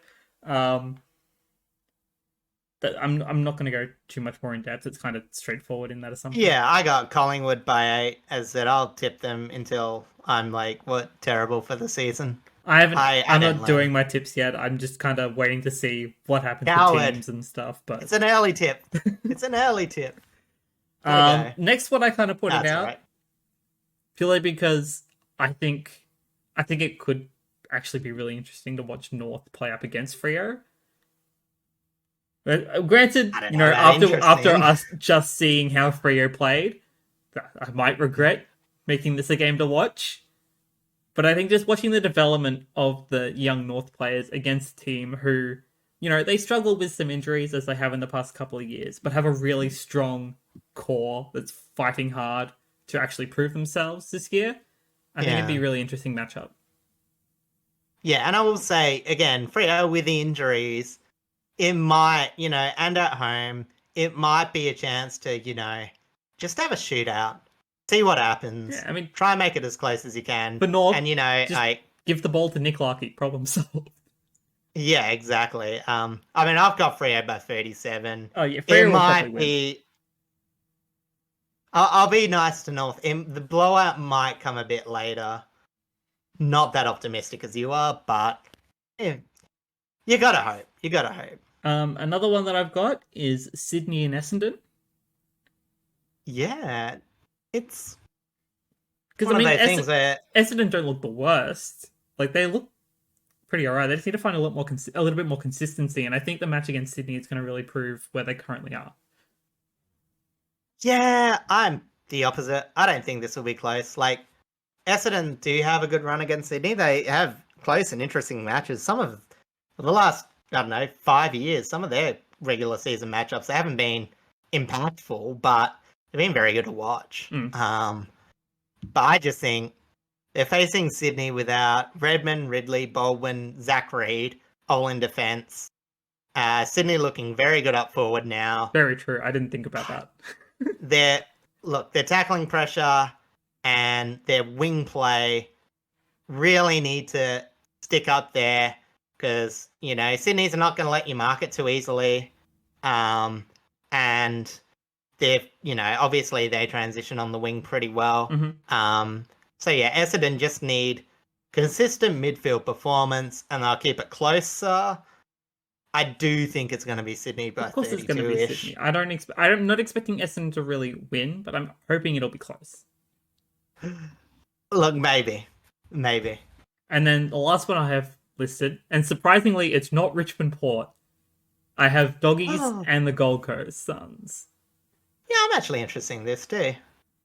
Because I mean, obviously, you know, we've talked a lot about the Gold Coast recently and how strong their midfield is, how really well structured their forward line looks at the moment. How is it going to match up against the Doggies? Yeah, and I think this one, it's like, I feel like if you're going to have like a shootout potential, this one's probably up there. Honestly, both defenses are sort of like finding their pace. I think the Bulldogs at times were okay. They just sort of lost it at the end when they were losing the midfield clearances. Still not the best one-on-one defense, but they can get a bit of movement from the back at least. Rebound okay out of there. But yeah, as I said, for the flip side, you know, this is going to be a much harder forward line for the Suns to defend. You know, this isn't, you know, not to be too disparaging, but, you know, Richmond with Jacob Kaczynski, Samson Ryan. Yeah, it wasn't the prettiest look in round 0. Yeah, Adelaide with Fogarty and in the wet. You know what I'm saying? It's just, this will be where you see, are the Suns the complete team? Or are they just getting, you know, a few games where they're able to do what they want? You know, because even as I said that, the Suns gave up a lot of points quickly. I think you'll see that a bit. Like, I think both teams will, like, go...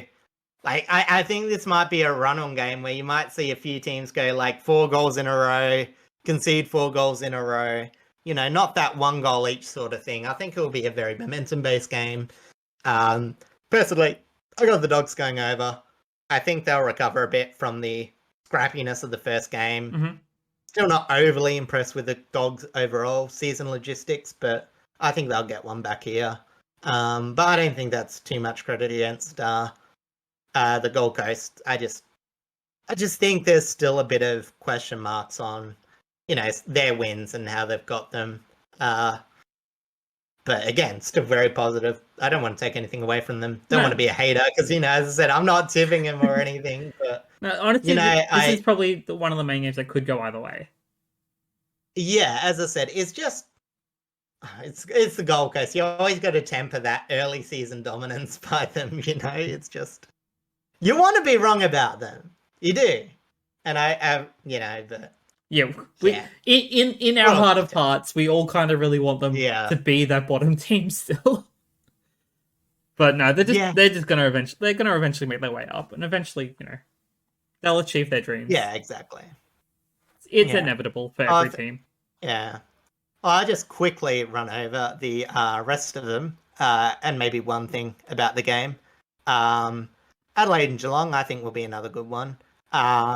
yeah, Adelaide, of course, they're looking forward for hopefully better conditions down in Adelaide Oval. Hopefully it's not too Are wet you for expecting them. Tex If to it play? rains, they're going to be very annoyed. Like, is he just not Huh? traveling this season, Tex? Or is he, like, actually injured? I can't remember. Oh, I'm not sure, but it'll be like Buddy Franklin, I think. I think that's got to be the way. Yeah, I would assume so. As But... said, if you're not going to take him for the first match, it's probably it's either, you know, a situational thing where if they really need a game later on, they might play him away, but who knows?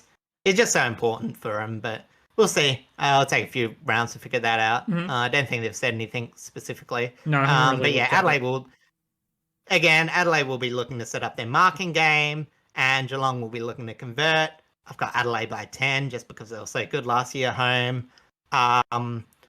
Hawthorn against Melbourne. You'd expect Again, Melbourne to kind of clear that pretty easily. I would, but again, it's just you want Hawthorn to build on that game plan. You want them to set up the run. Obviously, if Melbourne's looking to set up their defense, I think they're going to get, you know, kicked out of there very soon if they win exactly like they did last round. So, you know, maybe just a directive to kick a few more centering kicks.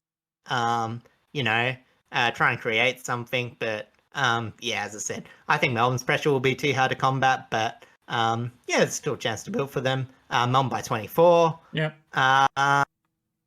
And yeah, the Richmond Port game. I didn't really want to touch too much on this because we tend to play Port really close at Adelaide Oval, and then you guys tend to play us really close at the MCG. So I'm not expecting a win here, like, at all.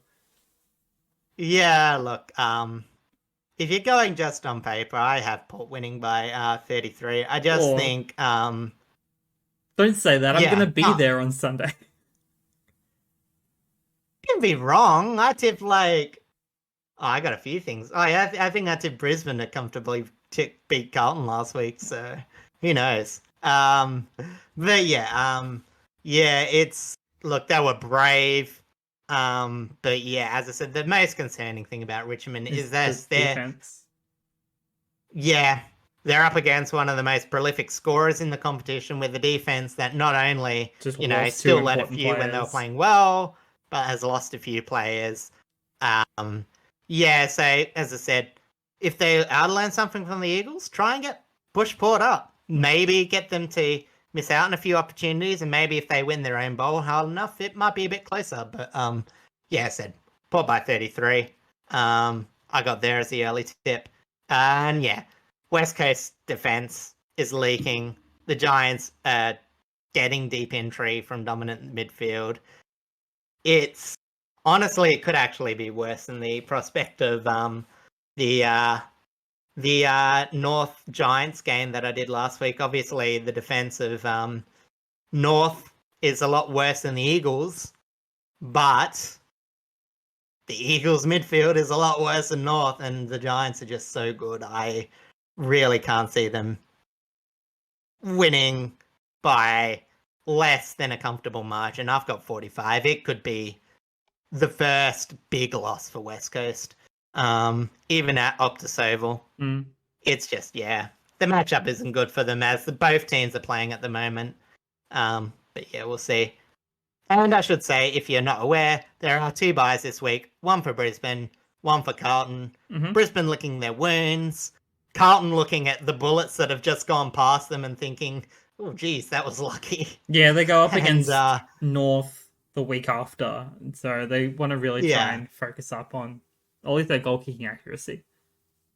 Yeah, I mean, you can't really train for it, but again, it's just like, yeah, getting good opportunities, getting that, as I said, they're getting a lot of action out of not Mackay. Kerno? Oh yeah, Mackay. And Kerno. Kerno and Mackay. Yeah. So continue on with that. Get your small forwards involved. Yeah. Happy days for them. I think they're pretty fine going in. Yeah. It may be close, but you take the 2 wins. No, yeah. They're better than the 0-2s. Exactly right. I'm pretty sure they're very happy being 2-0 at the moment.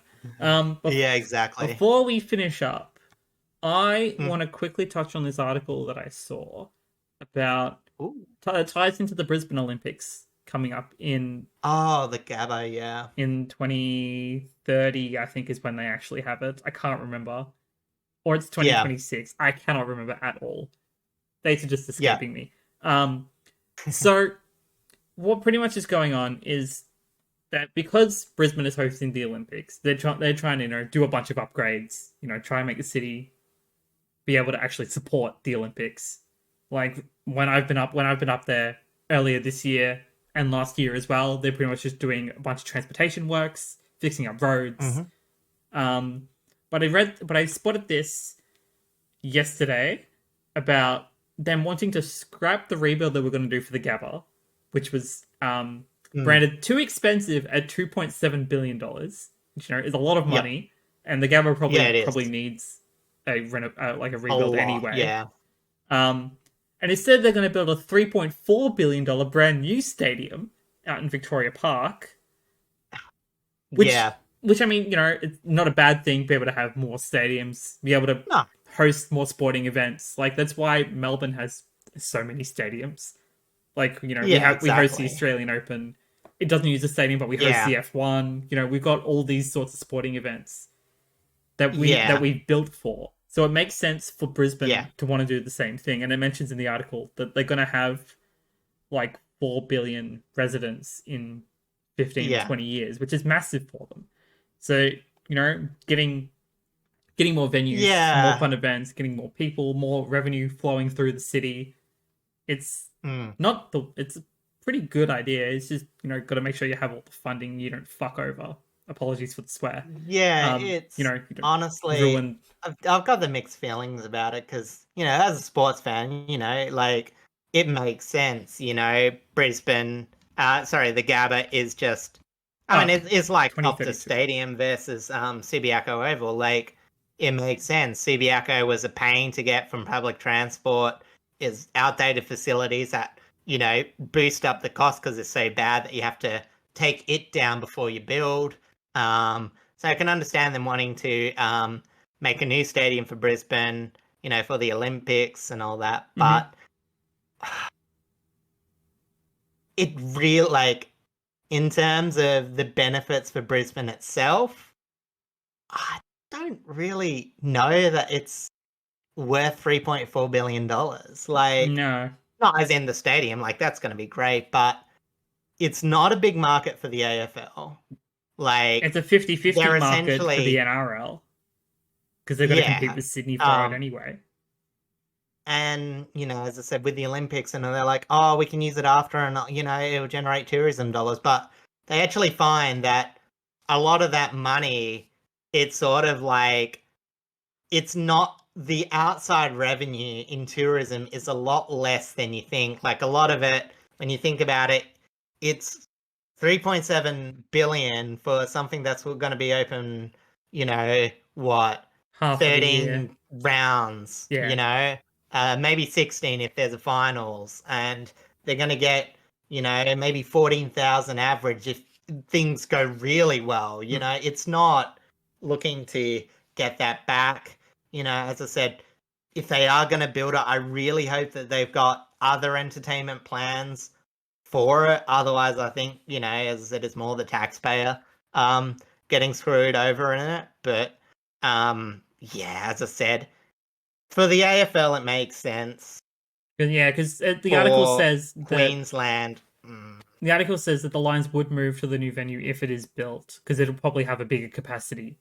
So it's going to be built yeah, for the yeah, I think AFL they were primarily. saying at least 50, if not 60, I think. But um, But yeah, yeah, the Olympics are like that. It's just, I mean, in Australia, we're lucky. We normally have the finance to build it and then use them for other things. But, as I said, I've never been a huge fan of investing a lot of infrastructure into into a buildings stadium. to host Olympic events because, as I said, the return is just awful. Yeah. And what a lot of Australians are going through at the moment with rent prices and all that, it's considerate money taking away from stuff like that. You don't want to be you can never do any plans for investment while things are happening, but it's something that you really got to consider. You can't just pander to the Olympics. But yeah, as I said, as an AFL fan, if you're in Queensland, great. Yeah, it's not the worst But thing yeah. for an AFL fan in Queensland. Yeah, exactly. I think, they'll benefit. It's always nice when you can easily go to the stadium. As I said, Perth stadiums provide a lot for us. Mm-hmm. But yeah, as I said, we were just in a position where we were pretty good building it, you know what I mean? It's just Hey, it really stood out. I don't think you can draw direct comparisons, but you can definitely, like, if I was, the person running the report and pushing for it, I'd be using Perth Stadium as an example. yeah, Uh, I agree. or Optus Oval if you want to use the corporate name. Or even Adelaide Oval for that fact. Like, I think Adelaide Oval's in a really good Yeah. position. Oh, again, Amy was terrible. Like, and it would have such crap games too. Like, the wind would absolutely mess them up. And I still remember when Port were like terrible. Watching Port, who was struggling to kick the ball straight anyway, just get the ball in the wind. Yeah, I don't need to be reminded about a final that Richmond played against Port at Adelaide Oval where we kicked into the wind. Yeah, exactly. As I said, the what was known as the Father's Day beating. Yeah, it was honestly one of the biggest. It was good to see Richmond do better after that run of elimination finals, and I think it started with that Port one, if I'm not well, it started with the 13 Carlton one winning from 9. Then I think it went Port, and then it went Port, North Melbourne, and then North resting all their players. Yes, because they rested it the week before because we needed to win to beat them to get into the finals, and then we played them in the finals the week after, and they brought back all their players and just demolished us. Which is why the bye before finals was brought in. The bye before finals exists. Yeah. Back to this article. Like, I'd much rather see infrastructure money be put into transportation and roadworks and stuff like that. Which is what I like to see here in Melbourne. Like, I need this airport rail built, please. I don't want to take a bus to the airport. Yeah. Because, like, as I said, it's just I have talked about this, not necessarily on the podcast, but like, what they're proposing is that the line that I'm next to, the line that I use every day, the train line, that will take us straight to the airport. Like, it'll be completely connected all the way through. That's my biggest hope in terms of infrastructure for Melbourne. But anyway, that's pretty much everything. Like, as I said, and like bringing it back to stadiums, it's like, if you are going to do that, you got to make that allure for the interstate travel for your venue be good. And as in Melbourne, Melbourne's already the place you go to for a football weekend, and making that a lot easier. Well, unless you time it onto Gabba round weekend. But yeah. But as I said, it's just like, as I said, that may be where you get, and it's pitiful, really. Like, you're not making, like, you're just chipping away at the debt that comes with building a stadium. But as I said, you don't want to go too negative, because as I said, we watch football, we're lucky to watch it, and we benefit a lot from having these stadiums. It's just absolutely, you got to just have that measured talk when you talk about them, and realize that you are lucky, and it does come at the cost of other things. So yeah, exactly right. Yeah, I think that pretty much covers us. So I want to ask you one more question. What are you up to?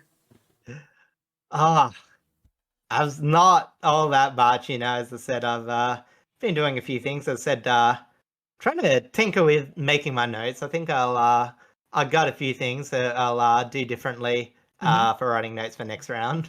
I realize how much you forget when it's like, a whole round of football as opposed to like 4 games, It's just said when you're watching, well, I think I watched 5 or 6 of them maybe. You managed to you forget more than exactly. I did, so. Yeah. Like I kind of had the time this weekend, I'm not gonna lie. Yeah, right. Yeah. So as I said, look forward to another week of football, and just as I said, I've got a few things that I'm doing with some streaming friends. Making a bit of content just for fun, a bit of relaxation before hopefully I start a new job sometime next month. So just filling in time until then. Fingers crossed. For me, as I mentioned earlier, I will be at the Richmond Port game on Sunday. I'm expecting a loss, but we shall see what happens. Otherwise, across the rest of the week, it'll just be work as per normal. I stream on Tuesdays on my Twitch, the link down below. Even though these goes up on Wednesdays, I do mention it every week. You might get another stream from me, either like the Friday night or on Saturday. Not too sure just yet. It all depends on how busy I am with some other stuff. Like maybe I just want to chill and relax. Who knows? But yeah, I think that pretty much does it for us this week. Is there anything else we need to quickly cover, or are we good? I think we're good. Excellent. So I want to thank you all for coming to hang out with us this week. Thank you for listening. Thank you for watching the YouTube. Again, thank you for listening to the Spotify. Please leave us some feedback on either the socials or in the comments down below. Or yeah, just feedback. Kind of lost my train of thought for a second there. And if you're not going to leave us feedback, please hit the Collingwood socials up. Get Tell them to put in our Billy champion. Frampton on the list. Get him in the next 22. Yes, please, Craig McRae, fly if you're listening. I loved you at Richmond. Yeah, but you are. I still don't really like you at Collingwood because you're playing for you're coaching the enemy. Put our man in. We need him in, please. We need content. Exactly. 0 games won this year without Billy Frampton. I know, right? See, it's a weird statistic. 100% on the last game that they played Billy Frampton. The stats don't lie. Point proven. Now I've lost my train of thought again. Leave, just on the Spotify and on the YouTube, leave a like rating. Again, leave comments. It does actually help the algorithm to interact down below with all the stuff. Yeah. Please be sure to subscribe and hit the little bell if you're on YouTube so you don't miss any of our uploads. Granted, I put it all over the socials and stuff every week anyway, so if you're not already following those, be sure to do that.